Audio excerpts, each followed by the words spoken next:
প্ৰকৃতিপ্ৰেমী স্বেচ্ছাসেৱী অনুষ্ঠান শ্যামলী স্বপ্নৰ ঋতুগত দেওবাৰে হাৰিভাঙা উচ্চতৰ মাধ্যমিক বিদ্যালয়ত এখন গ্ৰন্থ উন্মোচনী সভা অনুষ্ঠিত হোৱাৰ পাছতে গছপুলি ৰোপণ বিতৰণ কাৰ্যসূচী ৰূপায়ণ কৰা হয়। এই উপলক্ষে হাৰিভাঙা হাইস্কুলৰ প্ৰথম বৰ্ষৰ ছাত্ৰ তথা অৱসৰী শিক্ষক পবিন্দ্ৰনাথ ডেকাই বন্তি প্ৰজ্বলনেৰে শুভাৰম্ভ কৰা সভাখনত সভাপতিত্ব কৰে জ্ঞানপীঠ মহাবিদ্যালয়ৰ অধ্যাপিকা ডক্টৰ মঞ্জু হালৈয়ে। হাৰিভাঙা উচ্চতৰ মাধ্যমিক বিদ্যালয়ৰ ভাৰপ্ৰাপ্ত অধ্যক্ষ দিবাকৰ মেধিয়ে উদ্বোধন কৰা সভাখনিত সদ্য অৱসৰী শিক্ষয়িত্ৰী ইৰা ৰাণী শৰ্মাই ৰচিত পৌৰাণিক সাধুৰ শীৰ্ষক গ্ৰন্থখনি উন্মোচন কৰি টিহু মহাবিদ্যালয়ৰ ভাৰপ্ৰাপ্ত অধ্যক্ষ ডক্টৰ মঞ্জুলা ডেকাই কয় যে কিতাপ হ'ল জ্ঞানৰ ভাণ্ডাৰ। কিতাপ অধ্যয়নে মন পবিত্ৰ কৰি জ্ঞানৰ পৰিসৰ বৃদ্ধি কৰে। কিতাপ অধ্যয়নে মন প্ৰফুল্ল কৰাৰ উপৰি সৎ পথৰ সন্ধান দিয়ে। সভাখনিত মুখ্য অতিথি হিচাপে বক্তব্য দিয়ে দাহুদী হাইস্কুলৰ ৰাজ্যিক বঁটা প্ৰাপক অৱসৰী প্ৰধান শিক্ষক ভৱেন্দ্ৰনাথ শৰ্মাই আৰু নিৰ্দিষ্ট বক্তাৰ ভাষণ দিয়ে টিহু মহাবিদ্যালয়ৰ অৱসৰী অধ্যাপক ডক্টৰ জ্যোতিষ ভাগৱতীয়ে। সভাত শ্যামলী স্বপ্ন স্বেচ্ছাসেৱী অনুষ্ঠানৰ সমল বক্তা হিচাপে ভাষণ আগবঢ়াই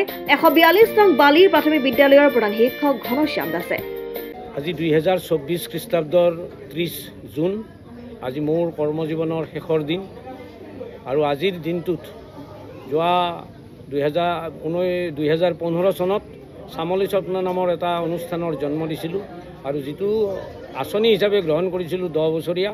আৰু মোৰ কাৰ্যকালত মোৰ চাকৰিকালৰ শেষৰ 10 বছৰত এই কাম কৰিম বুলি মই পৰিকল্পনা লৈছিলোঁ আৰু সেই পৰিকল্পনা আজি বাস্তৱায়িত হ'ল আৰু এয়া আজিৰ মুহূৰ্তত এই অনুষ্ঠানটিক নতুন ৰূপ দিয়াৰ কাৰণে এটা পৰিকল্পনা ল'ম আৰু আজি আমাৰ এই অনুষ্ঠানত আজি মই যি অনুষ্ঠানত থিয় হৈ আছোঁ এই অনুষ্ঠানটোত মোৰ যি 33 বছৰ হ'ল এই 33 বছৰীয়া এই অনুষ্ঠানটোৰ লগত মোৰ যি সম্পৰ্ক এই সম্পৰ্ক ছেট কৰি মই এটা নতুন জীৱন যাপন কৰাৰ কাৰণে আয়োজন কৰিছোঁ, মানসিকভাৱে প্ৰস্তুতি চলাইছোঁ আৰু সেইকাৰণে আজিৰ আমাৰ এই অনুষ্ঠানটোৰ নাম বিদায় সভা নাৰাখি বিদায় উৎসৱ উদযাপন কৰাৰ আমি পৰিকল্পনা কৰি শ্যামলী স্বপ্নৰ ফালৰ পৰা এই অনুষ্ঠানৰ আয়োজন কৰিছিলোঁ। মই 1992 চনত এই অনুষ্ঠানলৈ আহিছিলোঁ আৰু 92 চনৰ পৰা 2024 চনলৈ যিমানবিলাক দশম শ্ৰেণীৰ ছাত্ৰ ছাত্ৰী আছে সেইসকলক মই একত্ৰিত কৰিছোঁ আৰু তেওঁলোকৰ সঁহাৰিয়ে মোক যথেষ্ট আনন্দ দিছে আৰু পৰৱৰ্তী দিনত শ্যামলী স্বপ্নক আৰু আগবঢ়াই লৈ যাম বুলি মই মনতে দৃঢ় পৰিকৰ হ'ব পাৰিছোঁ আৰু আপোনালোক সকলোৰে পৰা শ্যামলী স্বপ্নক জীয়াই ৰখাৰ কাৰণে আপোনালোকৰ ওচৰত মই আবেদন ৰাখিছোঁ যাতে শ্যামলী স্বপ্নক